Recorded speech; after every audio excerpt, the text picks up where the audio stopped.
Hi, this is Chris German with the Apartment Dealer. I hope you're having a great weekend or whichever day you're watching this video. I wanted to share with you a short clip from our most recent Apartment Owners Educational Luncheon where I cover what has come to be the number one strategy utilized by investors to increase not only their net worth, but increase the number of units they own and increase their true net cash flow, their true take-home income. We've had personal clients utilizing this strategy be able to increase their net income anywhere from 20% as much as 31%. And rather than walking through it here, again, I'd like to share with you this clip. I hope you find it informative. Going back to Mr. and Mrs. Smith, we've covered the markets with them. What's the potential on their current properties? What areas should they be looking at for potential growth? Now it's time to make a move. So we look at a 1031 exchange. So let's say Mr. and Mrs. Smith own this 10 unit in Montebello. Gross income is $108,000. We analyze the property. We find out that they have $900,000 worth of equity. In other words, after paying closing costs of the sale, paying off their first mortgage, they have $900,000 of which to roll over to another property.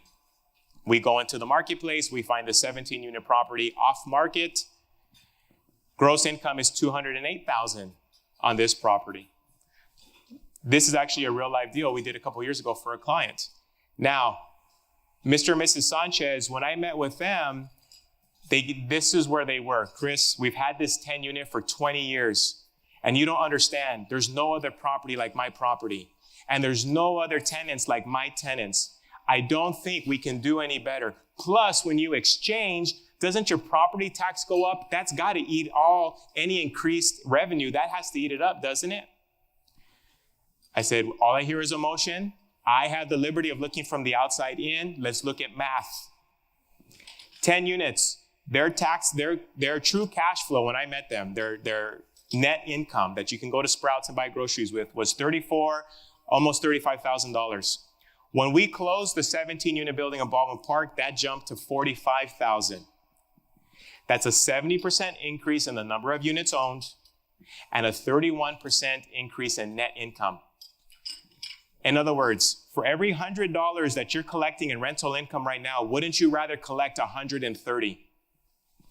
Now, their income is actually significantly more than this because over the course of the last 2 years, they've renovated, I think, 11 of the 17 units. If I showed you what the true cash flow was today, you wouldn't believe me. Or you'd say, well, Chris, you're using that in the presentation because that's a unicorn deal. Better yet, it's a leprechaun riding a unicorn, right? But you can't find one of those again. So now, she didn't know I was going to do this, but she's here in the room. So I'd rather you hear from a client. I'm coming in front of the speaker. Don't let me get hot. At least turn me on. Okay. Now turn me back on. Very good. I'm coming, Don. She knows I'm coming. Why did you choose to go through an exchange? Why did you go through the exchange? You sold Almani, you sold Pomona. Yeah. What benefits did you see? Well, I had owned those apartments for a very long time, so I had a great deal of equity. But I had lost most of my tax benefits, I think, through my depreciation had run out. And I had been coming and watching you and your group, but I was afraid. I was afraid because even though I lost the tax benefits, I had a pretty good cash flow by then. And I was living off of that cash flow. I'd come to depend on it.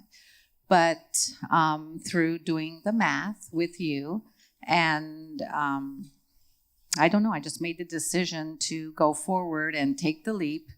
And I'm glad I did. Now I have these 18 units, and I'm making more money than I did after even owning those properties for 30 years.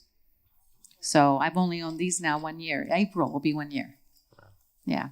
Oh, thank you. So all right, I really appreciate it. All right, everyone, let's give it. I know it's hard to do. Let's clap for Don for sharing. Thank you. Thank you. So, again, remember I said there's 4 or 5 investor types. That's one. We get attached to our properties.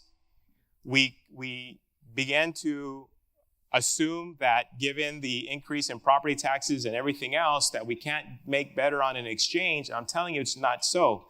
I wanted Dawn to tell you in her words, but when I analyzed it along with her and her son, I had to meet everybody. I met the husband, the son, I had to get vetted, right? Make sure you can trust this guy. Make sure I'm not just some shark salesman, right?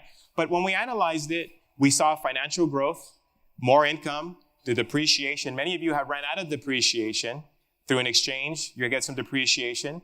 We changed location for future appreciation. These 18 units are massive units. The average unit size is nearly 1,000 feet. I mean, it's just night and day from where we were.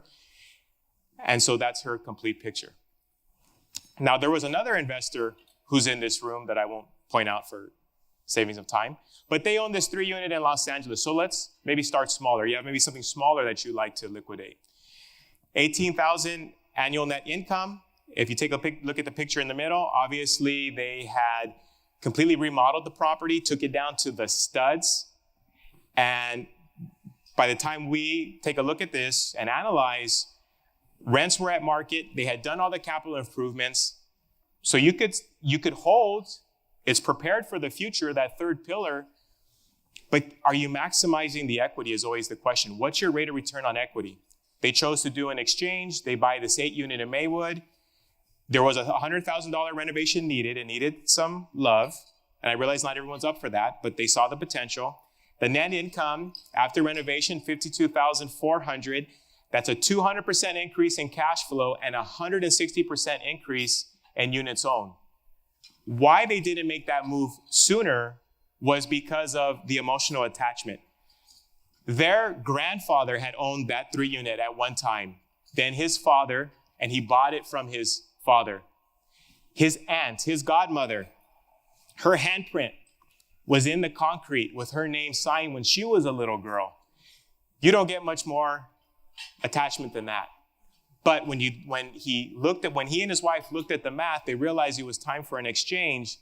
And that investor is me and my wife. See, I eat my own cooking, as they say. I had got stuck with that property based on sentiment and not on math. And when I finally had an epiphany, lo and behold, this 8-unit, and this 8-unit I bought from another agent. We didn't throw a seller under the bus and undervalue a property. I bought it. There was an agent in between. The seller was represented by another agent. Another agent represented me on my sale of my property because I don't want the liability of being the agent and so forth. And so there's an exchange. All right. So now let's look at it this way. For those of us that are the analytic, you're saying, Chris, those are the A types in the room. I have no sentimental value. Everything's for sale at the right price. So let's sell you on some math. You own a 6-unit. We're trying to encourage you to exchange to 10. Let's say you raise the rent on your 6-unit property $50 a month.